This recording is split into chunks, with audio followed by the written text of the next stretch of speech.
नमस्कार, देश न्यूज में आपका स्वागत है। मैं हूं आपके साथ धर्मिष्ठा। आज हम अपने खास कार्यक्रम में बात करने जा रहे हैं 2024 के लोकसभा चुनाव की, जिसे लेकर पक्ष विपक्ष ने कमर कस ली है। तो वहीं INDIA वर्सेस NDA बनने से मुकाबला रोमांचक हो गया है। देखना यह होगा कि 2024 के रण में NDA के 38 दलों और इंडिया के स्पेशल 26 में से कौन किस पर भारी पड़ता है। कांग्रेस सहित विपक्ष यानी INDIA अपनी स्पेशल 26 के साथ भाजपा को केंद्र से हटाने की तैयारी में है।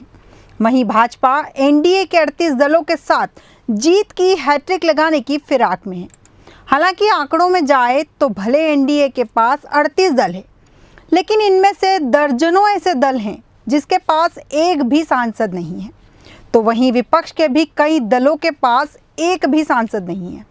लोकसभा चुनाव 2024 को लेकर देश भर के तमाम राजनीतिक दलों ने अपनी कमर कस ली है। सत्तारूढ़ दल भाजपा या NDA गठबंधन लगातार 2 बार विजय रथ पर चढ़ने के बाद हैट्रिक लगाने के प्रयास में है, जबकि विपक्ष की कोशिश है कि इस बार किसी भी तरह से केंद्र में सरकार परिवर्तन हो। इस चुनाव में भाजपा को हराने के लिए विपक्ष तमाम वैचारिक मतभेदों को भुलाकर एक साथ आने के लिए रजामंद होते नजर आ रहे हैं। लोकसभा चुनाव के मद्देनजर विपक्ष की दूसरी बेंगलुरु बैठक में 26 दलों ने हिस्सा लिया और INDIA मतलब Indian national development inclusive alliance का गठन किया। कांग्रेस समेत देश के 26 राजनीतिक दलों का मकसद एक है, 2024 के लोकसभा चुनाव में भाजपा को जीत की हैट्रिक बनाने से रोकना। 2024 के रण में NDA के 38 दलों और इंडिया के स्पेशल 26 दल कौन किस पर पड़ेगा भारी। भाजपा को केंद्र से हटाने की तैयारी में स्पेशल 26, NDA के 38 दलों के साथ जीत की हैट्रिक लगाने की फिराक में भाजपा। विपक्ष के भी कई दलों के पास एक भी सांसद नहीं। 1998 में बने NDA में थी 24 पार्टियां। छोटी छोटी पार्टियों को साथ जोड़कर अपने विस्तार में जुटी भाजपा। 2024 से पहले भाजपा छोटे दलों को NDA की नाव में क्यों सवार कर रही। मोदी ने कहा भ्रष्टाचारी डर कर एक साथ आ रहे हैं। विपक्ष इसे मोदी की बौखलाहट और डर बता रहा। नरेंद्र मोदी के व्यक्तित्व के इर्द गिर्द लड़ा जाएगा चुनाव। देश में केंद्र सरकार के प्रति एंटी इनकम्बेंसी बढ़ रही। महंगाई, बेरोजगारी और लोकतांत्रिक संस्थाओं पर प्रहार को लेकर नाराजगी। 2004 और 2024 के चुनाव में क्या समानताएं और क्या फर्क हैं। देखा जाए तो विपक्षी पार्टियों की इस एकजुटता की नींव पटना में रखी गई थी। उस समय 16 विपक्षी पार्टियों ने भाजपा के खिलाफ घेराबंदी की थी। भाजपा सरकार के खिलाफ एक मंच पर आई ये पार्टियां नरेंद्र मोदी की सरकार पर केंद्रीय जांच एजेंसियों के दुरुपयोग का आरोप लगाती रही। वहीं महंगाई, बेरोजगारी, लोकतंत्र और संविधान की रक्षा, अल्पसंख्यकों पर बढ़ते हमलों जैसे कई मुद्दों ने भी इन सभी राष्ट्रीय और क्षेत्रीय राजनीतिक दलों को एक साथ आने का आधार दिया है। दूसरी ओर विपक्ष की महागठबंधन के जवाब में NDA ने भी छोटे छोटे 38 दलों को अपने साथ जोड़ लिया। हालांकि साल 1998 में जब NDA बना था तो इसमें 24 पार्टियां थीं, लेकिन उस समय के NDA और आज के NDA में काफ़ी बदलाव आ चुका है। आज भाजपा के साथ अविभाजित शिवसेना जनता दल, यूनाइटेड अकाली दल जैसे उसके सहयोगी दल साथ नहीं हैं। ऐसे में अगले साल होने वाले लोकसभा चुनाव से पहले भाजपा NDA को एक बार फिर बनाने और छोटी छोटी पार्टियों को साथ जोड़कर इसके विस्तार में जुट गई है। कई ऐसे दल भी साथ जोड़े गए हैं जिन पर भाजपा खुद भ्रष्टाचारी होने के आरोप लगाती रही। ऐसे में सवाल उठ रहा है कि आखिर 2024 से पहले भाजपा छोटे दलों को NDA की नाव में क्यों सवार कर रही है, वह भी तब जब PM मोदी विपक्षी गठबंधन में सारे भ्रष्टाचारियों के डर कर एक साथ आने के आरोपों के साथ दावा करते रहे हैं कि वो एक अकेले सब पर भारी हैं। वहीं दूसरी ओर विपक्ष इसे मोदी की बौखलाहट और डर बता रहा है। भाजपा ने बीते लोकसभा चुनाव में खुद के दम पर 303 सीटें जीती थी। भाजपा का वोट शेयर 37% था। अब सवाल ये है कि ऐसे में आखिर उसे छोटे दलों से गठबंधन की जरूरत क्यों है। यह परसेप्शन की बात है या फिर कोई और मजबूरी भाजपा की हालिया कोशिश छोटे दलों को साथ लाने की है। इसमें कुछ हद तक सफलता भी मिलती दिखाई दे रही है। दरअसल कर्नाटक में हुई हार के बाद भाजपा ये समझ चुकी है कि उसे पार्टियों के साथ की जरूरत है, खासकर दक्षिण में जहां भाजपा उत्तर भारत के मुकाबले कमजोर है और क्षेत्रीय दल काफी मजबूत है। दक्षिण में 130 लोकसभा सीटें हैं। यहाँ भाजपा की मुख्य सहयोगी पार्टी AIADMK है, जिसने 2019 लोकसभा चुनाव में तमिलनाडु में 39 सीटें जीती थी। बताया जा रहा है कि तेलंगाना में भाजपा TDP के बीच गठबंधन को लेकर बातचीत चल रही है, तो वहीं अटकलों का बाजार गर्म है कि कर्नाटक में JDS लोकसभा चुनाव भाजपा के साथ लड़ सकती है। प्रधानमंत्री नरेंद्र मोदी ने भाजपा शासित राज्यों के मुख्यमंत्रियों के साथ बैठक की थी। इस बैठक में एक खास संदेश दिया गया कि क्षेत्रीय दलों के बीच भाजपा को लेकर एक धारणा बन रही है कि वह इन पार्टियों को सहयोगी दल बनाने के लिए बहुत इच्छुक नहीं है। इस धारणा को तोड़ना होगा। दरअसल साल 2014 से अब तक NDA से जिस तरह बड़े और पुराने दल दूर हुए हैं, उन्हें देखा जाए तो क्षेत्रीय दलों की सोच के पीछे का तर्क समझ आता है। साल 2014 से अब तक NDA से शिरोमणि अकाली दल, तेलुगु देशम पार्टी, शिवसेना एकजुट और JDU अलग हो चुकी है। भाजपा के संदर्भ में छोटी पार्टियों को एक डर ये है कि अगर वो अपने दम पर अधिक सीटें ले आई तो उसे इन दलों की जरूरत नहीं होगी। अतीत में सबने देखा है कि भाजपा ने अपने पुराने और घनिष्ठ सहयोगियों को भी बांध कर रखने की कोशिश नहीं की। भाजपा आज भी इस स्थिति में नजर आती है कि वो सरकार बना सकती है, लेकिन सबसे अहम ये है कि विपक्ष जिस तरह से एकजुट हो रहा है, उसे देखते हुए भाजपा NDA का वर्चुअल पुनर्गठन कर रही है। भाजपा कोई रिस्क नहीं लेना चाहती। उसे पता है प्रधानमंत्री नरेंद्र मोदी जितनी पॉपुलैरिटी वाला नेता देश में कोई और नहीं है, लेकिन फिर भी वो तमाम छोटे दलों को दिल्ली की बैठक में बुला रही है। इनमें से कई पार्टियों के पास लोकसभा में 1-2 सीटें हैं, कुछ के पास तो एक सीट भी नहीं है। पटना में बैठक के बाद भाजपा ने हलचल तेज की है। ये संदेश देना ज्यादा अहम माना जाता है कि किसके पास कितनी पार्टियों का समर्थन है। यही नहीं, भाजपा के लिए NDA से नई पार्टियों को जोड़ने के साथ साथ ये संदेश देना भी अहम है कि अगर विपक्ष की बैठक में 26 दल शामिल हुए तो भाजपा की बैठक में 38 दल हैं। All 26 party leaders were present in the meeting, including Sonia Gandhi ji, our respected leader, and all senior 26 party leaders, Nitish Kumar, Lalu Prasad, all were there because their flight is in the Agwan. So friends, this is a very important meeting for the purpose to save the democracy and constitution and in the interest of people of this country. We have come together to discuss various points and with one voice people supported the resolution that will be circulated to you after the meeting and the details are there.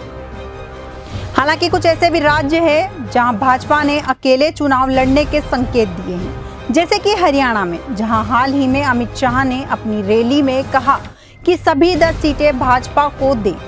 यहां मनोहर लाल खट्टर की सरकार जननायक जनता party के साथ गठबंधन में है, लेकिन अटकलें हैं कि लोकसभा चुनाव दोनों पार्टियां अलग अलग लड़ सकती हैं। यही नहीं, यूपी बिहार में कई पार्टियां ऐसी है जिसने लोकसभा चुनाव NDA का हिस्सा बनकर लड़ा, लेकिन राज्य के विधानसभा चुनाव में या तो वो विपक्षी खेमे में चली गई या चुनाव के बाद पाला बदल लिया। JDU, LJP इसके उदाहरण हैं। पूर्वांचल की राजनीति में बड़ा नाम रखने वाले ओम प्रकाश राजभर ने लोकसभा चुनाव से पहले एक बार फिर पाला बदल लिया है और वे एनडीए में शामिल हो चुके हैं। वहीं निषादों के बड़े नेता संजय निषाद तो पहले से ही एनडीए का हिस्सा हैं। 4 साल पहले राजभर की पार्टी सुहेलदेव भारतीय समाज पार्टी ने एनडीए से रिश्ता तोड़ा था, लेकिन लोकसभा चुनाव से पहले भाजपा इस पुराने सहयोगी को मनाने में कामयाब हो गई। मैं हृदय से बहुत आभारी हूं। एक तरह से एनडीए श्रद्धेय अटल जी की एक और विरासत है जो हमें जोड़े हुए है। एनडीए के निर्माण में आडवाणी जी ने भी बहुत अहम भूमिका निभाई थी और वो आज भी हमारा मार्गदर्शन कर रहे हैं। हमारे प्रकाश सिंह बादल जी हों, बाला साहब ठाकरे जी हों, जॉर्ज फर्नांडिस जी हों, रामविलास पासवान जी हों, अजीत सिंह जी हों, शरद यादव जी हो, सभी ने अपनी अपनी तरह से एनडीए को मजबूती देने का काम किया। आज प्रकाश सिंह बादल जी और बाला साहब ठाकरे जी के सच्चे अनुयायी भी हमारे बीच में हैं। हाल में ही एनडीए के गठन के 25 साल पूरे हुए हैं। ये 25 वर्ष देश की प्रगति को गति देने और क्षेत्रीय आकांक्षाओं को पूरा करने के रहे हैं, यानी राज्यों के विकास से राष्ट्र का विकास। इस मंत्र को एनडीए ने निरंतर सशक्त किया है। इस यात्रा में जो पुराने साथी रहे हैं, मैं उनका तहे दिल से अभिनंदन करता हूं। भविष्य की यात्रा के लिए जो नए साथी आए हैं, मैं उनका हृदय से स्वागत करता हूं। आंकड़ों को देखते हुए आपको लग सकता है कि एनडीए मजबूत है, क्योंकि एनडीए के साथ कुल 38 पार्टियां हैं, लेकिन आपको जानकर हैरानी होगी, इनमें से करीब 2 दर्जन दल ऐसे हैं जिनके पास एक भी लोकसभा सांसद नहीं है, जिनमें JJP, AJSU, IMK, RPI, BPP, ITFT, Tamil Mahila Congress, PMK, MGP, Nishad party, Asom Gana Parishad, UPPL, जनसेवा, आरएलएसपी, उपेंद्र कुशवाहा वाली, Hindustan Awam, Subhaspa, BDJS, GNLF, Kerala Congress, Thomas, JRS, UDP, JSP और बीजेपी दल शामिल हैं। आरपीआई का एक सदस्य राज्यसभा में है, लेकिन लोकसभा में कोई सांसद नहीं है। इसके अलावा एनडीए में 8 दल ऐसे हैं जिनके पास लोकसभा में सिर्फ एक सांसद है, जिनमें एआईआरएनसी, एआईएडीएमके, एनपीएफ, एनपीपी, सिक्किम क्रांति मोर्चा, एनडीपीपी, एमएनएफ और चिराग पासवान की एलजेपी शामिल है। वहीं अपना दल के पास 2, जबकि पशुपति पारस की एलजेपी के पास 5 सांसद हैं। इसके अलावा एकनाथ शिंदे की शिवसेना के पास 12 सांसद हैं। आपको बता दें कि सिर्फ एनडीए ही नहीं, बल्कि विपक्षी खेमे के कुल 26 दलों में 10 दल ऐसे हैं जिनके पास लोकसभा में 0 सांसद हैं। इसमें Aam Aadmi party, PDP, RJD, RLD, RSP, Kerala Congress, CPI Male, RLD और आम आदमी पार्टी के राज्यसभा में सांसद हैं, लेकिन लोकसभा में सांसद नहीं है। विपक्षी खेमे में सबसे बड़ी पार्टी कांग्रेस है, जिसके शिवसेना उद्धव गुट के पास 8 लोकसभा सांसद हैं। वहीं केरला कांग्रेस, एम, केएमडीके और एमडीएमके के पास 1-1 लोकसभा सांसद हैं, जबकि जेएमएम, वीसीके और सीपीआई के पास 2-2 लोकसभा सांसद हैं। इससे एनडीए और इंडिया में फर्क साफ नजर आ रहा है। हालांकि लोकसभा चुनाव में अभी देर है, उससे पहले अनेक राज्यों के महत्वपूर्ण विधानसभा चुनाव होने जा रहे हैं। फिर भी राजनीतिक बहस 2024 पर ही केंद्रित हो चुकी है। इसमें कोई संदेह नहीं कि ये चुनाव नरेंद्र मोदी के व्यक्तित्व के इर्द गिर्द लड़े जाएंगे। यह भी आम धारणा बन रही है कि देश में केंद्र सरकार के प्रति एंटी इनकम्बेंसी बढ़ रही है। लोगों में महंगाई, बेरोजगारी और लोकतांत्रिक संस्थाओं पर प्रहार को लेकर नाराजगी है। यह सच है कि पॉपुलर नैरेटिव बहुत कुछ 2004 की तरह है। उस समय भी किसी ने नहीं सोचा था कि भाजपा चुनाव हार जाएगी। तब किसी ओपिनियन पोल या एग्जिट पोल ने भी ऐसा कोई संकेत नहीं दिया था कि भाजपा चुनाव हार सकती है। लेकिन इसके बावजूद भाजपा हारी और कांग्रेस यूपीए ने सरकार बनाई। अब हम आपको बताते हैं कि 2004 और 2024 के चुनाव में क्या समानता है और क्या फर्क है। आज यह पूछा जा रहा है कि जो 2004 में हुआ था वह 2024 में क्यों नहीं हो सकता। 2004 के चुनावों के समय भले ही भाजपा नीत एनडीए सत्ता में था और कांग्रेस सत्ता से बाहर थी, लेकिन उस समय कांग्रेस का समर्थक वर्ग भाजपा की तुलना में कहीं बड़ा था। भाजपा के पास 182 सीटें थी और कांग्रेस के पास 118, लेकिन कांग्रेस का वोट शेयर भाजपा से ज्यादा था। कांग्रेस को 28% मतदाताओं का समर्थन प्राप्त था और भाजपा को 24% मतदाताओं का। 2024 में ऐसे हालात नहीं हैं। आज कांग्रेस न केवल सत्ता से बाहर है, बल्कि भाजपा के 37.3% वोट शेयर की तुलना में उसका 19.6% वोट शेयर भी काफी कम है। अनेक सर्वेक्षणों के नतीजे बताते हैं कि जरूरी वस्तुओं की बढ़ती कीमतों और नौकरियों की किल्लत से चिंताजनक हालात बने हुए हैं। लेकिन भाजपा राष्ट्रवाद और राष्ट्रीय गौरव के नैरेटिव के आधार पर बढ़त हासिल कर लेती है, क्योंकि बहुसंख्यक मतदाता आज इन भावनाओं से जुड़ चुके हैं। आज वे महंगाई, बेरोजगारी से ज्यादा राष्ट्रीय भावनाओं के आधार पर वोट देते हैं। 2004 में ऐसी स्थिति नहीं थी। सर्वेक्षणों से यह भी पता चला है कि मतदाता मोदी सरकार की तुलना में वाजपेयी सरकार की आर्थिक नीतियों की अधिक आलोचना करते हैं। 2004 में 43% भारतीयों का मानना था कि सरकार की नीतियों से अमीरों को फायदा होता है। वहीं 2023 में यह राय 36% लोगों की ही है।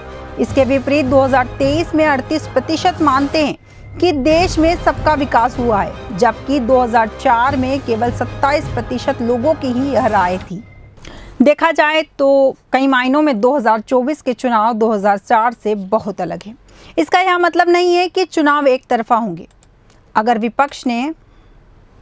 विपक्ष ने सीट शेयरिंग के फार्मूले पर सहमति बना ली तो वह भाजपा को कड़ी चुनौती दे सकता है। लेकिन अगर विपक्ष बढ़ गया तो भाजपा 2024 में जीत की ओर अग्रसर हो जाएगी।